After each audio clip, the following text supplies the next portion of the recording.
एक बात तो आपको पता होगी, हमारे देश में रह रहकर बाबा साहिब को लेकर विवाद छिड़ ही जाते हैं।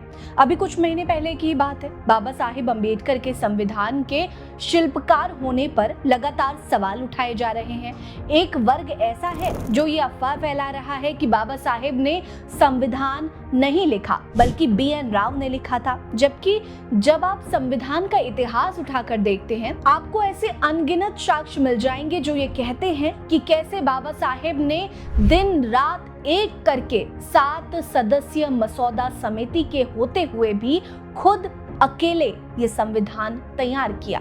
उनके साथ रहने वाले लोगों की माने तो ऐसा लगता था कि शायद बाबा साहेब ने इतनी शिक्षा इसी दिन के लिए हासिल की थी जब वो भारत को ऐसा संविधान दे सके जो सबको बराबरी का हक दे पाए, जो न्यायप्रिय हो और कानून के रखवाला हो। फिर भी ये शोर क्यों मचाया जा रहा है कि बाबा साहेब ने संविधान तैयार नहीं किया? और कौन है ये BN राव जो अभी कुछ तथाकथित मनुवादियों के मसीहा और संविधान के शिल्पकार बनाए जा रहे हैं? अपने इस वीडियो में हम आपको संविधान की असली कहानी बाबा साहेब ने लिखी या BN राव ने लिखी ये बताएंगे, और क्यों BN राव को इसका क्रेडिट देने की कोशिश की जा रही है ये भी बताएंगे। इस वीडियो को इसलिए जरूर देखिएगा क्योंकि जब भी आपसे इस मुद्दे पर कोई बहस करे तो आपके पास उसको देने के लिए एक जवाब हो। आपके पास ये जवाब हो कि बाबा साहिब को संविधान निर्माता क्यों कहा जाता है, क्यों BN राव को नहीं कहा जाता। चलिए सुनिए, वीडियो पसंद आएगी तो लाइक कर लीजिएगा, कमेंट सेक्शन में अपनी राय जरूर दीजिएगा।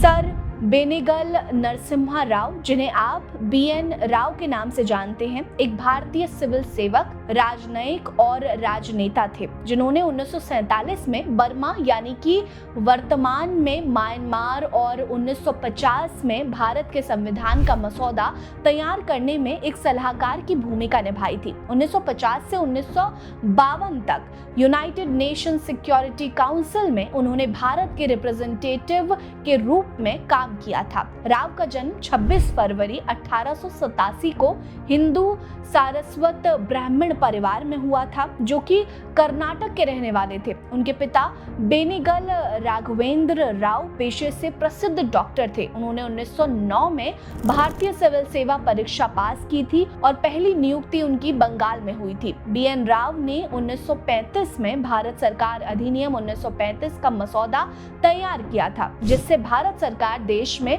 सुधार को लेकर सीरियस कदम उठा सके, जिसके बाद वो कलकत्ता उच्च न्यायालय में न्यायाधीश के रूप में कार्यरत हो गए। BN राव 1944 में सेवानिवृत्त हो गए, लेकिन उनकी उपलब्धियों के कारण वो जम्मू और कश्मीर की रियासत के प्रधानमंत्री नियुक्त किए गए, लेकिन राजा के साथ मतभेद के कारण उन्होंने इस्तीफा दे दिया और उन्होंने फिर से भारत सरकार के सुधार कार्यालय में अस्थायी रूप से काम करना शुरू कर दिया था, जहां उन्होंने विशेष रूप से संवैधानिक और संघीय मुद्दों पर प्रकाश डालने और उसके लिए ही काम करना शुरू कर दिया, जिसके कारण उन्हें गवर्नर जनरल कार्यालय का सचिव चुना गया जो संवैधानिक सुधार के लिए काम करते थे। और उसी दौरान 1946 में संविधान सभा का संवैधानिक सलाहकार बनाया गया था। अब हम इस दावे पर आते हैं कि राव की भूमिका संविधान तैयार करने में कितनी थी। दरअसल मसौदा समिति के 7 सदस्यों में बाबा साहेब अम्बेडकर को उनका अध्यक्ष चुना गया। तब BN राव संवैधानिक सलाहकार थे। हम सभी जानते हैं कि भारत का संविधान 10 देशों के संविधान से लिया गया है। ऐसे में उसे और बारीकी से जानने का काम बाबा साहेब ने BN राव के कंधे पर सौंपा था। BN राव ने सलाहकार के तौर पर अमेरिका, कनाडा, आयरलैंड और यूनाइटेड किंगडम जैसे देशों की यात्रा करके संवैधानिक कानून के एक्सपर्ट्स, जजेस और संविधान को बारीकी से जानने समझने वाले अनगिनत लोगों से मुलाकात कर उनसे सलाह ली थी। एक सलाहकार के तौर पर BN राव ने अपनी रिपोर्ट तैयार कर दी और अक्टूबर 1947 में बाबा साहेब ने मसौदा समिति को सौंप दिया था। मसौदा समिति का मुख्य कार्य था कि वो BN राव की रिपोर्ट की पूरी तरह से गहन जांच करे और उन बिंदुओं को निकालें जो भारतीय संविधान में होने चाहिए थे, जिसके लिए पहला मसौदा फरवरी 1948 में लाया गया और साथ ही इस मसौदे में बदलाव करने के लिए 8 महीनों का समय भी दिया गया। इसके बाद जनता की दी गई सारी सलाह में काट छांट करके अक्टूबर 1948 1948 में बाबा साहिब ने दूसरा मसौदा पेश किया और फिर 4 नवंबर 1948 को तीसरा और फाइनल मसौदा सभा के सामने पेश किया गया। 3 मसौदों के बाद 26 नवंबर 1939 को संविधान को पारित करने की घोषणा की गई।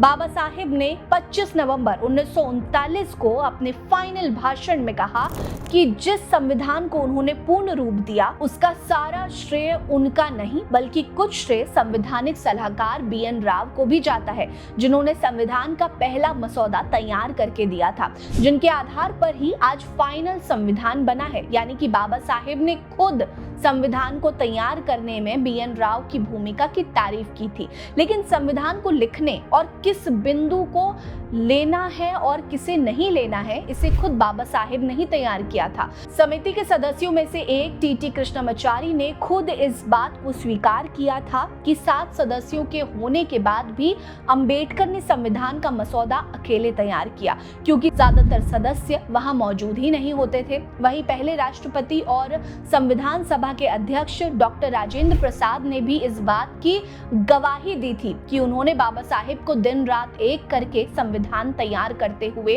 देखा था। वहीं BN राव ने खुद कभी नहीं कहा कि उन्होंने संविधान तैयार किया।